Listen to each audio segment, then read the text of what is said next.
All right, so today we're diving deep into a really interesting property, M Arisa in Sentul, Kuala Lumpur. It's one of these massive new high-rises that was sold on this dream of affordable luxury. But what's the reality now that people are actually living there? Let's get into it. This is the big question, isn't it? Developers are promising you these resort-style pools, these incredible sky gardens, all for a price that a normal person can supposedly afford. MRSI is the perfect case study for this promise. So, is it a dream come true, or is it a really tough compromise? You see, to really get what M Arisa is all about, you've got to understand where it is, Sentul. This isn't just some random spot on a map. Its history is absolutely key to understanding why so many of these huge towers are popping up there right now. Sentul's story is just wild.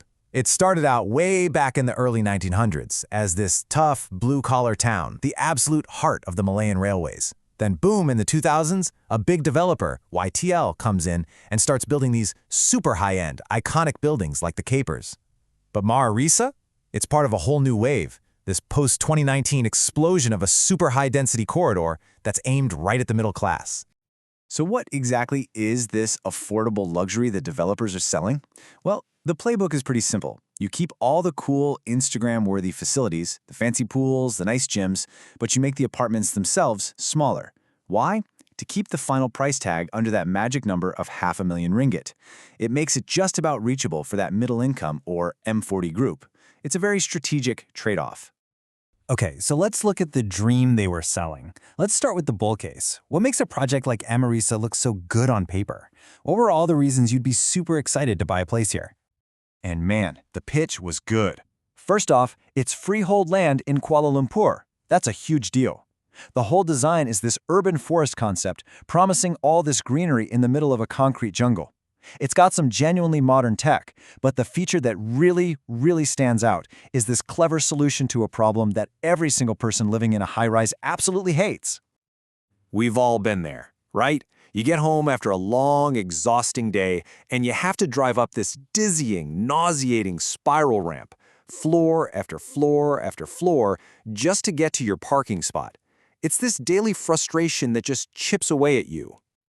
So, M Arisa's solution, honestly, it's brilliant. Instead of that slow spiral, they built an express ramp. It's basically a flyover inside the parking garage. So, if your spot is on level 8, you just shoot straight up the express ramp, bypassing all those lower levels. They say this saves residents 5 to 10 minutes every single day. That's not just a small perk, that's a massive quality of life improvement. And it's not just the parking, you guys. The whole building is kitted out with some seriously cool future-forward tech.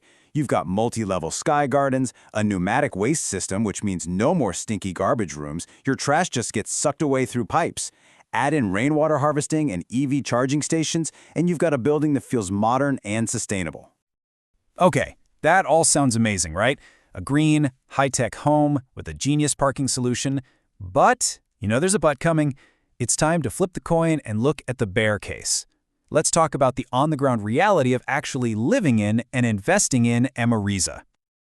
All those features, a KL address, freehold status, for that price, it just sounds a little too good to be true, doesn't it? So yeah, what's the catch? Well, here's catch number 1, and it's a big one. 482 units per acre. Let that number sink in for a second. We are talking about two 55-story towers with almost 1,600 apartments crammed onto a tiny 3.3-acre piece of land. That's insanely dense. And it means more people in the elevators, more people at the pool, and a lot more cars on the road. And what happens when you have all those people? They all need to get in and out. This quote from the analysis just nails it. The main road outside, Jalan Sentul Pasar, is called a chronic bottleneck. The old roads just can't handle the flood of new cars from all these new buildings. So that easy highway access they advertised doesn't mean much when you're stuck in gridlock for 20 minutes just trying to get to it. And for anyone who bought this as an investment, oh man, the timing could not have been worse. It was a perfect storm. The project finished right when interest rates were high, making loan payments way more expensive. And M Arisa isn't alone. It's surrounded by other huge projects, creating this massive oversupply. It's turned Sentul into a renter's market, where there's so much competition that rental prices just can't grow. So let's talk numbers. Back in 2019, when this was all just a dream on a blueprint, this was the price tag. The first buyers were paying around 540 ringgit per square foot, betting that this affordable luxury concept would pay off. And then, this. Fast forward to 2025, and boom, this is the price you see at auction. Just 346 ringgit per square foot. This is a giant red flag. It's a huge distress signal. It tells you that some of the first buyers are in trouble. They can't keep up with payments, and the banks are now forced to sell at a nearly 40% discount from what they originally paid. This chart right here just shows you the absolute chaos in the market. At the top, you've got the original launch price, then in the middle is the subsale market, and it's all over the place. You've got desperate people trying to sell for as low as 400, and you still got hopeful folks asking for close to 600. And then, bam, right at the bottom, you have that shocking auction price, which sets a terrifying new floor for the property's value. So, where does that leave us? You've got a fantastic product on one side, but a really tough, brutal market on the other. What's the final verdict? Well, the answer is completely different depending on who you are, a home buyer or an investor. And this table lays it out perfectly. Think of it like cars. M Arisa is the Toyota of the central market.